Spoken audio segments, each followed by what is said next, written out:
New York City. It's fast, it's loud, it's intense, and sometimes it's magical. My family and I took a quick trip the day after Thanksgiving, just one night in Manhattan.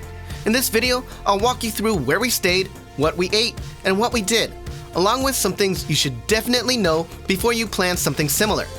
Whether you're traveling with kids or just squeezing in a weekend getaway, I hope this helps make your New York City experience smoother, smarter, and maybe even a little bit more meaningful. We lived here for 3 years, and every time we come back, it hits differently. This time, we had the kids in tow, and it felt like seeing New York through fresh eyes. Let's dive in. For a quick trip like this, location is everything. Our main goal was to visit the holiday market in Union Square, so staying right in that area made a huge difference. We booked one night at the Hyatt Union Square, and the location couldn't have been more convenient. We actually arrived early, and the hotel was amazing. They shuffled things around and got us into our room by 11:30 a.m. instead of the standard 3 p.m. check-in. They even upgraded us to a higher floor, which was a nice touch. The room itself wasn't massive. This is New York City after all. But it was spotless, super comfortable, and had blackout curtains that could fool you into thinking time didn't exist. So if you're planning a short stay in New York City, my advice? Pick a hotel close to the things that you want to do. With traffic, time, and walking distances, it makes a huge difference, especially with kids. After checking in and dropping off our bags, we grabbed lunch at Ippudo, just a short walk from the hotel. We've been there a bunch of times, and it never disappoints. The ramen was rich and flavorful, and I got the karaage chicken rice bowl, which totally hit the spot. It's definitely one of our go-to spots in New York City. Then, we hopped in a yellow cab and headed to the Intrepid Sea Air and Space Museum. Quick tip, New York City taxis are underrated. If you're already out walking and it's freezing, gloves on, wind cutting through you, the last thing you want to do is pull out your phone and wait 6 to 10 minutes for an Uber. Hailing a taxi in Manhattan is still super easy, and prices are often comparable, sometimes even cheaper than rideshare apps. I had no idea how massive the Intrepid Museum is. You can walk through the actual aircraft carrier, see historic warplanes and jets on the top deck, including an SR-71 Blackbird, which is my all-time favorite. There's also a whole space section and even a Concorde on display, which costs extra. It was a hit with my son, who was absolutely over the moon. After that, we headed to the holiday market in Union Square. This is a bit of a tradition for us. My wife and I have been going since 2013, even after we moved to Philly. It's festive, it's chaotic, and it's a fun place to explore. But I'll be honest, this year, we were a little underwhelmed. A lot of the booths felt like the same merch copied and pasted from stall to stall. There were some great food vendors, but as far as art, crafts, or unique gifts, not as impressive as previous years. Prices also felt inflated. For dinner, we kept it simple and stumbled upon a little hole-in-the-wall spot called Little Italy Pizza 3. And wow, it hit the spot. The kids loved it. Pretty sure it was their first true New York City pizza experience. It was cheap, fast, and delicious. What more can you ask for?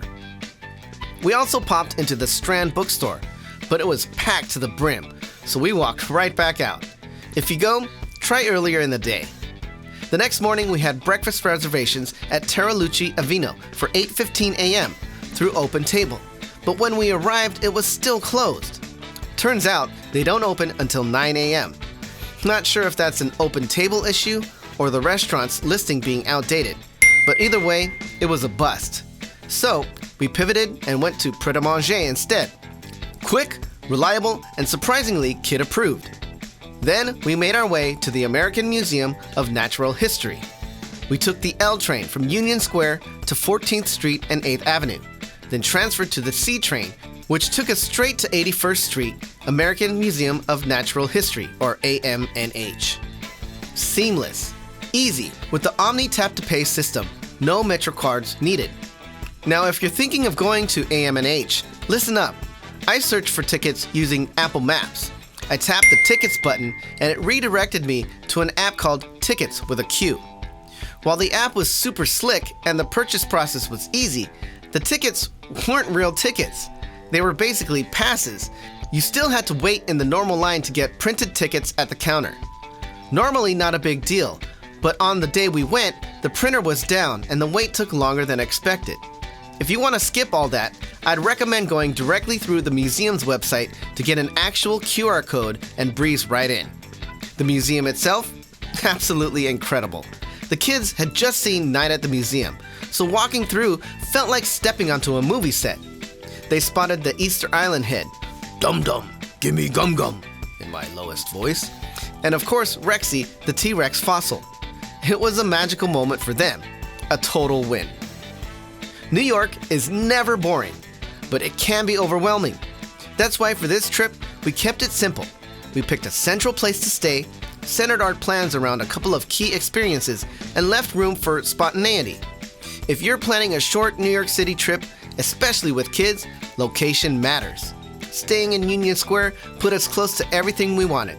The holiday market, ramen at Ippudo, quick access to subway lines, and even the American Museum of Natural History.